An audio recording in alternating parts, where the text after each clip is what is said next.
너무 마음에 드는데 사이드 미러까지 조절하는 거. 안녕하세요, 레드알펜 정준성입니다. PT 정현철입니다. 자, 이번 차량은 X7 네. BMW의 플래그십 SUV 네. 만나보도록 하겠습니다. 끝내주네요. 차 좋습니다. 네. 우리 레드알핀님이 웬만해서는 감탄을 안 하시는데 착석하자마자 어우씨 너무 좋은데 계세요. 제가 SUV 중에 좋아하는 모델 중에 하나가 가장 먼저 뽑으라면 X5. X5를 가장 좋아합니다. 네. 그리고 이번 신형 X5도 상당히 마음에 들어있고 그 과장님이 더 잘 아시는데 네. 제가 타고 와 이번 X5 진짜 좋다 그랬는데 X7은 제가 개인적으로 좀 너무 크다, 이게 좀 너무 과하다. 그렇죠. X5가 딱 좋을 것 같다는데 막상 타니까 좋네요. 좋죠. 자, 디자인 먼저 살펴보도록 하겠습니다. BMW의 가장 큰 SUV, 그러니까 가장 큰 형이죠. X5가 가장 컸다고 하면 이제는 X7이 그 위치를 하고 있습니다. 요즘에 대형 SUV가 워낙 붐이 일고 있다 보니까 큰 차 좋아요. BMW도 그 트렌드에 맞춰서 선보인 모델이 바로 X7이라고 보시면 되는데요. 디자인은 요즘 BMW 키드니크릴 완전히 키우고, 그래도 뭐 이 정도면 작네요. 몸집이 워낙 크니까 이걸 만약에 이제 승용 세단에 적용했으면 어마무시할 겁니다. 대부분 키드니크릴 가로로 가지 않습니까? 근데 얘는 세로. 네. 그러니까 어느 정도 밸런스를 맞췄습니다. 차 크기에 맞춰서. 얼마 전에 보여줬던 사 시리즈에서 그 키웠던 거 느낌하고는 좀 다릅니다. 세로라고 해도. 그래서 좀 웅장하게 보이는. 또 하나는 헤드램프. BMW에서 가장 진화한 헤드램프. 레이저. 네. 그래서 파란색 컬러가 적용돼. 상당히 덩치가 웅장함에도 불구하고 키드니 그래도 웅장한데 이 헤드램프에서 뭔가 이렇게 되게 날렵한 디자인을 해주다 보니까 그나마 자칫 잘못하면 그냥 막 비대하게만 느껴질 디자인이 여기서 어느 정도 균형감을 좀 맞춰주는 것 같습니다. 해당 차량은 그 BMW가 모델별로 두 가지 모델이 나눠집니다. 그래서 일반 모델 같은 경우에는 럭셔리, 그렇죠. 그리고 엠페, 네. M 스포츠 패키지 이렇게 가는 반면 세븐 시리즈는 좀 다릅니다. 왜 나는 브랜드의 최상이야. 같이 사용할 순 없어. 그렇죠. 그래서 M 스포츠 패키지는 그냥 가는데요. 일반은 DP, DPE. 그렇죠. 이 해당 차량은 그냥 일반 럭셔리 모델이라고 보시면 됩니다. 그 DPE 모델이 엠팩하고는 좀 다른 차분한 느낌 주는 그런 트림 모델이라고 보시면 되고요. 자, 사이드에 오면은 이 차량의 집 면목이 나오는 정말 큽니다. 네. 일단 휠만 해도 벌써 22인치가 껴져 있고요. 근데 그게 과하지가 않아요. 네, 덩치가 워낙 크다 보니까 만약에 여기다 22인치를 적용 안 했으면 오히려 차가 더 이상할 뻔했다. 그 정도로 차 크기가 상당히 웅장하고요. 그게 사이드 실루엣에 제대로 표현이 되어 있다. 그리고 뭔가 이렇게 단순하게 몸집이 헤비한 게 아니고 좀 이렇게 근육도 잡혀 있고 캐릭터 라인 날도 서 있고. 그렇죠. 그리고 또 하나 특징이 크롬 라인을 정말 많이 썼습니다. 정말 많이 썼어요. 그러니까 그런 데서 오는 좀 시선 분산, 그런 부분에도 하는 역할을 해주고 있는 것 같고요. 사이드 스텝도 적용이 되어 있는 방식이에요. 처음에 들어왔던 거는 그 DP 모델만 사이드 스텝이 적용이 됐다고 합니다. 근데 이제는 엠페, M 스포츠 패키지까지 다 사이드 스텝이 기본 적용되는 사양이고요. 또 하나는 X7은 에어서스 펜션이 적용이 되어 있기 때문에 현재는 지금 차고가 약간 내려간 상태. 또 올리게 되면 약간 붕 뜬 느낌도 나고 또 가라앉은 느낌도 나고 에어서스가 적용된 비싸서 문제지 사실 돼 있으면 너무 좋은 거죠. 자, 그리고 리어. 이 X7이 자칫하면 되게 비대하고 둔한 느낌일 수 있었는데 이 테일램프하고 이 후면부 쪽 디자인은 거대함에도 불구하고 굉장히 뭐랄까요, 얄쌍하게 선을 되게 강조하는 바람에 자칫 비대할 수 있는 디자인을 되게 잘 균형을 맞춘 것 같아요. 딱 절반 정도 나눠져 있습니다. 그 절반은 윈도우고 밑으로 전체적인 포지션 자체가 좀 더 아래쪽으로 향해 있어서 좀 더 무게중심이 잡힌 듯한. 이게 약간 잘라서 테일램프 쪽만 이렇게 중점을 주고 보면 7 시리즈랑 비슷합니다. 세단에서 봤던. 그러니까 7 시리즈에 사용했던 디자인 언어들이 X7에도 좀 반영이 됐고요. 전체적으로 무게감을 좀 낮추는 디자인이 반영이 되어 있어서 과하지 않고 안정적인 프로포션을 연출해주지 않나 그렇게 생각이 들고요. 해당 차량은 X7 30D네요. X드라이브 모델. 자, 실내. 거대한 사이즈임에도 불구하고 전형적인 BMW 디자인을 따르면서도 굉장히 얄미울 정도로 되게 날렵하게 디자인을 했어요. 그런 부분들이 이런 공조 버튼들부터 해서 이 중간에 액정 넣는 요즘 BMW 3 시리즈라는 7 시리즈 들어가는 그런 디테일이 적용이 됐는데 디스플레이가 화질이 기가 막힙니다. 그러니까요. 그리고 이런 액션 이렇게 이건 좀 이 조그만 근데 이런 거에 대해서 오너들의 또 만족도가 올라갈 수 있기 때문에 이거 우리 저희 레드알핀님 좋아하시는 크리스탈 비아보. 이거 미칩니다.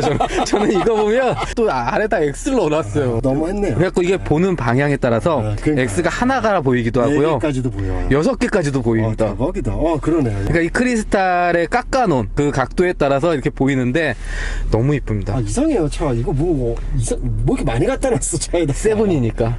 역시. 가장 최상위 모델은 이래야 된다. 그리고 아이드라이브도 디테일이 좋습니다. 훨씬 5 시리즈나 이렇게 적용된 것보다 훨씬 좋고 또 인내 같은 경우에도 확실히 체급이 올라가니까 좋은 걸 씁니다. 소체도. 여러분들 생각하시기에 우리가 이제 어쨌든 BMW에서 가장 하이엔드 세단은 7 시리즈라 생각하시듯이 BMW의 SUV 모델은 X로 시작하는 모델에서는 X7이 가장 최상위 트립이다. 그러니까 브랜드를 상징하는 플래그십 네. 라인업이기 때문에 이런 부분에 있어서도 확실히 신경을 썼고 긍정적으로 표현하고 싶은 건 실내를 올드하게 빼질 않았어요. 보통 대형 세단이나 이런 최상위 트립을 가게 되면 약간은 이제 연령대가 높으신 분들이 많이 좋아하시다 보니까 아무래도 좀 올드한 느낌들이 들었는데 BMW는 그런 느낌이 없어서 젊어요. 네. 디자인 자체가 상당히 젊습니다. 그러니까요. 그래서 인기가 많은 것 같아요. 자, 그리고 2열. 이 도어 트립 쪽에 버튼이 상당히 많은데, 자, 일단은 여러분 저기 뭔지 아시죠? 전동. 션쉐이드. 뭐 X7이니까 요 정도. 어딨냐? 빠집니다. 네. 완타치. 자, 여기서 또 하나 보여드리고 싶은 거는 썬루프 같은 경우는 1열과 2열까지 이제 파노라마 썬루프 형태로 적용이 되어 있고, 근데 되게 특이한 건 대부분 6인승, 7인승 차량들은 여기까지. 뒤를 한번 보실게요. 3열도 썬루프. 아니 도대체 3열을 얘는 3열을 그냥 보조 역할로서 생각하지 않아요. 동일한 조건에서 타도 돼. 맨제 타는 것마다 억울한데 조건까지 다르면 안 되잖아. 완전 이 느낌이거든요. 자, 굉장합니다. 그러니까 소위 말해서 저희가 말한 미친 디테일입니다. 이거는 이게 뭐죠? 좋습니다. 네. 그렇게 되고 우리가 대형 SUV를 만들면 이렇게 만들 거야. 작지만 거기에다가 디스플레이 양쪽으로. 네, 양쪽으로 다. 크기도 상당히 크고요. 1열과 동일합니다. 터치로 맞습니다. 조작이 되기 때문에 요즘 보지 못하는, 여러분 이거 뭔지 아시나요? 요즘 젊은 분들은 모르실걸요? 여기 CD 플레이어라는 게 들어가는 거예요. 근데 이제 음악 CD가 아니라 DVD 플레이.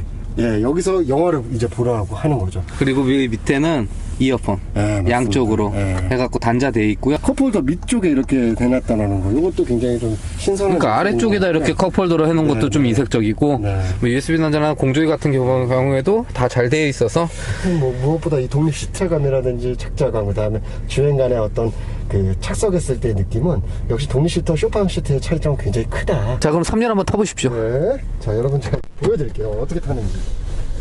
자, 3열은 이쪽에 이렇게 당기면 자동으로 앞으로. 전동으로. 네. 그리고 그쪽에 버튼이 있습니다. 자, 제가 일단 2개를 다 해볼게요. 자, 그 다음 타면 됩니다, 여러분. 타요. 네, 자, 네. 편합니다. 이 말이 안 되는 구성이거든요. 이거 원래 되게 불편해요. 이렇게 서 있거나 다리를 이러고, 그게 아닙니다. 동일한 게 탈 수 있다. 이 3열은 그래서 어떤 느낌이냐면 일반적인 SUV에서 2열 시트 쇼파형으로 되어 있는 시트 있지 않습니까? 벤츠형. 딱 그 벤츠형 그 느낌이에요. 그러니까 3열은 벤츠형으로 타면 되고, 물론 당연히 양쪽에 휠하우스 사이즈 때문에 다소간에 이제 옆 좌석에 있는 사람하고 좀 타이트하게 붙어있는 건 맞는데, 그렇다고 해서 그건 못할 사이즈냐? 전혀 그렇지 않고, 일단 6인승 같은 경우에 3열을 보통 포기하는 거 아닌가라는 많은 그런 생각들을 하실 수 있는데 전혀 그렇지 않다. 3열도 똑같은 조건하에서 탑승이 가능하다. 트렁크도 봐야 되겠죠? 네. 살펴보도록 하겠습니다. 뭐 정상적인 위치입니다. 요즘에 안 헷갈리는 위치고, X5가 가졌던 아래 위로 열리는 그 도어 방식이 X7에도 적용이 됐습니다. 그래서 하게 되면 전동으로 이렇게 해치가 열리는, 이렇게 걸터 앉기도 편하고. 그리고 이제 여기 하나 추가로 버튼을 좀 보여드리면, 여기 뭔가 이렇게 위아래 차고가 이렇게 높이처럼 돼 있는 게 있는데, 이게 뭐냐면 시동이 걸려있는 상태에서 에어서스가 올라가 있지 않겠어요? 그렇게 되면 짐을 싣기가 어렵단 말이죠. 그때 이 버튼을 미리 눌러만 놓으면 내려가는 트렁크 작동을 할 때 차고가 내려갑니다. 자동으로 에어서스가 위아래로 움직여주는 거죠. 그래서 짐을 실을 때 너무 높으면은 싣기가 힘드니까 그런 것까지 자동으로 조절을 해주도록 되어 있고요. 그러니까 에어서스 적용된 장점이 이렇게 실용적으로 적용된다고 보시면 되고요. X7은 6인승하고 7인승 네. 두 가지로 판매가 되고 있는데요. 네. 해당 차량 6인승이라서 둘둘둘 네. 시트 구조고요. 3열 시트는 지금 폴딩된 상태. 폴딩되어 있고, 이 상태에서 뭐 골프백이나 이런 것들은 뭐 아주 여유 있게 대충 넣으셔도 됩니다. 딱 돼요. 4개, 4인 다 들어가는 거고요. 폴딩 버튼들이 다 전자식으로 되어 있어요. 그게 기어를 여기서도 이렇게 1차적으로 조절을 할 수가 있고요. 3열 시트도 3열 시트도 이렇게 네. 전동으로. 네, 이렇게 전동으로 된다라는 거. 이게 독립 시트 형태로 움직이다 보니까 예를 들어서 짐은 좀 많이 싣는데 5인이 탑승을 해야 된다. 그래서 일단 이렇게 또 활용도 가능하고, 한쪽만 피고 한쪽은 접어놓고 마트 한번 가면 정말 편합니다. 그럼요. 짐 싣고 할 때 이렇게 활용할 수 있으니까 트렁크 아이들은 충분합니다. 막 올라가요, 자기 맘대로. 네, 자기 맘대로 내려오고. 너무 좋습니다. 네. 부담이 없습니다. 첫째는 차가 크기가 확실히 큰데 운전할 때 크게 부담이 없고 또 상당히 좀 높습니다. 포지션이. 그러다 보니까 시야가 열린 상태에서 주행을 할 수가 있기 때문에 그런 부분에서는 확실히 좀 차 크기 대비해서 운전이 수월하지 않나. 확실히 에어 서스펜션은 그 특유의 느낌이 있어요. 이건 뭐 어떻게 네. 따라올 수가 없습니다. 이 질감을. 그러니까요. 차는 이렇게 가는데 바퀴만 바닥에 따라서 이렇게 움직이는 그런 느낌이랄까? 그냥 가는 것 그렇죠. 같습니다. 이런 게 없습니다. 그냥 노면의 갑니다. 상태를 잘 몰라요. 요거까지도 X5도 합니다. 그렇죠. 근데 X7은 뭔가 조금 더 다릅니다. 그러니까 5시리즈 타다 7시리즈 타는 그 느낌이 SUV에도 그걸 잘 녹여놨습니다. 그렇죠. 이제 다 도시명이지 않습니까? S7을 가지고 뭐 오프로드 가실 분은 안 계실 거기 때문에 그 부분에 좀 더 초점을 맞추다 보니까 해당 차량이 6기통 디젤 엔진, 그러니까 확실히 4기통보다는 그럼요. 마일드고 하이브리드고 다 필요 없습니다. 6기통 정도 되면 그럼요. 디젤도 충분히, 제가 6기통 디젤을 인정합니다. 가솔린의 정수감까지는 아니지만 상당히 부드럽게 주행이 이루어지는데요. 현재 저희가 실행하는 모델은 30D, 네. X7, X드라이브 30D. 네. 근데 해당 차량은 이제 판매가 음. 한동안 안 되는 모델이고, 네. 앞으로는 40D 과장님? 맞습니다. 40D가 들어. 40D. 그러니까 같은 6기통 3000cc 디젤 엔진을 공유하긴 하는데 출력하고 토크가 좀 더 높은. 아무래도 워낙 덩치가 큰 사이즈고 공차 중량도 있다 보니까 40D 정도의 출력과 그 파워트레인 성능은 갖춰줘야 이제 조금 더 퍼포먼스를 발휘할 수 있으니까 아마 그렇게 고려를 하신 것 같아요. 근데 30D도 전혀 부족함은 없습니다. 그렇죠. 물론 당연하죠. 왜냐면 730D부터 해가지고 7 시리즈에도 이 30D가 대부분 다 적용이 됐었기 때문에 부족하지 않습니다. 이거. 부족한데 더 뛰어난, 그렇죠. 더 파워풀한 파워트레인 40D가 판매가 되기 때문에 동일한 엔진에서 우리가 낼 수 있기 때문에 그 스펙 올려주겠어. 뭐 이 정도의 쿨함? 좀 더 만족스럽지 않을까 네. 생각이 들고요. 거기 뭐 ZF8단 같은 경우에는 BMW하고 엔진은 명불허전입니다. 저희가 더 이상 논할 게 없을 게 좋습니다. 그러니까 파워트레인에 대한 만족도는 어느 정도 다 검증을 마친 상태이기 네. 때문에 그 부분은 충분히 만족하실 거라 생각이 들고요. 제가 계속 이 차량을 타면서 말씀드릴 수 있는 건 에어 서스펜션. 정말 이거 좋네요. 전자식이고 뭐고 다 그냥 너 저리 가. 너 정도가 어디 감히. 확실히 이 에어 서스펜션도 뭐 BMW나 뭐 타 메이커들도 굉장히 오래전부터 적용하고 있는 시스템인데 확실히 진화하고 있다는 게 느껴지는 게, 과거 또 에어 서스펜션은 약간은 좀 출렁했어요. 부드러움을 너무 강조하다 보니까 댐핑이 너무 약한 거지. 그러다 보니까 오히려 차 타신 분들은 약간 울렁입니다. 멀미나는. 네, 이런 게 있었는데 단단함을 그냥 기본 베이스로 가지고 있는데 각 상황에 맞춰서 전혀 너에게 강한 충격으로 다가가지 않게 해주겠어 라는 그런 딱 그 느낌이라서 진화하고 있구나. BMW가 에어 서스펜션 세팅을 되게 잘합니다. 그렇죠. 원래 과거부터 그랬어요. 그러니까 어느 정도 네. 달리기에 또 적합하면서도 편안한 주행감을 연출해 주는데, 어쨌든 BMW는 SUV라고 안 합니다. SAV. 그러니까 SUV라도 달려야 돼. 우리는 그렇죠. 운전할 때 재밌어야 돼. 그렇죠. 라는 걸 추구하는 브랜드이기 때문에 몸집이 커지고 뭐 이런 거에 대해서 크게 지장이 없습니다. 네. 잘 나가고 허둥대지 않고 운전자의 반응에 따라서 민첩하게 반응해주고. 덩치가 이렇게 큰 차량들은 좀 부담스럽지 않겠는가, 운전하는 데 있어서. 좀 여러 가지 면에서 그러지 않을까 생각하시는데, 예를 들어서 핸들의 조향적인 부분이라든지 차체 강성이라든지 이런 게 떨어지면 상당히 불편합니다. 왜냐, 차선을 지키는 것 자체가 되게 피곤할 때가 있거든요. 공기의 저항이라든지 댐핑이 받아주지 못하면 나는 분명히 살짝 움직였는데 막 차가 휘청휘청하는 경우가 있어요. 근데 지금 X7은 이 덩치에서 이 정도로 차선 이탈이 없을 정도로 안정감 있게 달려주는 차는 저도 되게 오랜만에 경험을 하는 것 같습니다. 무작정 차가 무겁기만 하면 연비가 안 나오기 때문에 답이 안 나오는데, 요즘 차들은 참 가볍게 하면서도 이렇게 차체 유지력을 만들어준다는 것 자체가, X7 이게 한번 타신 분들은 다들 주변에 추천을 하시더라고요. 그러니까 이제 BMW SUV 타면 참 재밌는 게 덩치도 큽니다. 무게도 많이 나갑니다. 그럼 가속하면 멈칫했다 가야 됩니다, 차가. 그냥 그게 당연한 겁니다. 근데 얘는 X5도 그렇고 멈칫이 없습니다. 그냥 가면 나갑니다.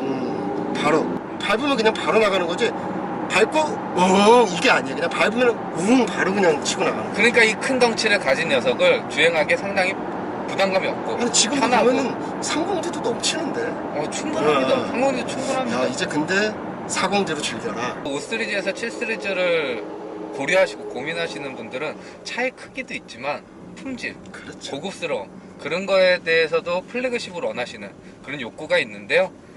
지금 X7 같은 경우에도 X5랑 확실히 급이 좀 다릅니다. 그렇죠. 그러니까 소재의 어떤 마감 상태는 사실 BMW보다 뛰어나니까. 근데 이런 소재 1열에서는 좀 어느 정도 비슷하게 그렇죠. 연출되는 반면 2열, 2열, 3열 이런 데서 확실히 차이를 느낄 수가 있기 때문에 모든 승객들이 만족할 만한 차가 X7이 아닐까. 선생님 승차감 어때요? 승차감 좋죠. 부담이 없죠. 승용차 물론 플러그시 세단이 7 시리즈 뭐 따라올 수 있습니다라고 말할 정도는 아니지만 그건 거짓말이죠. 네, SUV 중에서 이 정도면은 그러니까 실제 높은 차량 중에서 이 정도 승차감을 갖고 있는 차량 자체가 드물지 않을까요? 물론 고가차니까 다 물론 좋겠다라고 생각하실 수 있겠지만 굉장히 좋습니다. 과장님 이거 가격이 어떻게 돼요? 디젤 라인업 같은 경우에는 저희 1억 2,810만 원부터 시작을 하고요. 7인승 모델입니다. 6인승은 1억 3,010만 원이고요. 그 다음에 가솔린 라인업도 있습니다. 그래서 이 가솔린 라인업 같은 경우에도 1억 2,630만 원부터 시작을 가솔린 하고, 추천합니다. 네, 뭐 7인승, 뭐 40i. 네, 40i, DPE, 디자인 퓨어 엑셀런스, 네, 이렇게 모델부터 시작을 합니다. 그 디자인 퓨어 익셀런스 저희가 그거 디자인 퓨어 엑셀런스. 네. DPE라고 간단하게 설명드리겠습니다. 네. 어렵다. 그게 이제 럭셔리 모델이라고 보시면 되는데요. 맞습니다. 네. 의외로 가격 경쟁력이 굉장히 잘 나온 모델이에요. 타 브랜드들에 비해서 이 가격이 싸다라는 뜻이 아니라 같은 급에서 경쟁하는 모델들에 비하면은 가격 경쟁력 충분하다고 저는 생각합니다. 당연히 줘야 됩니다 이 가격에.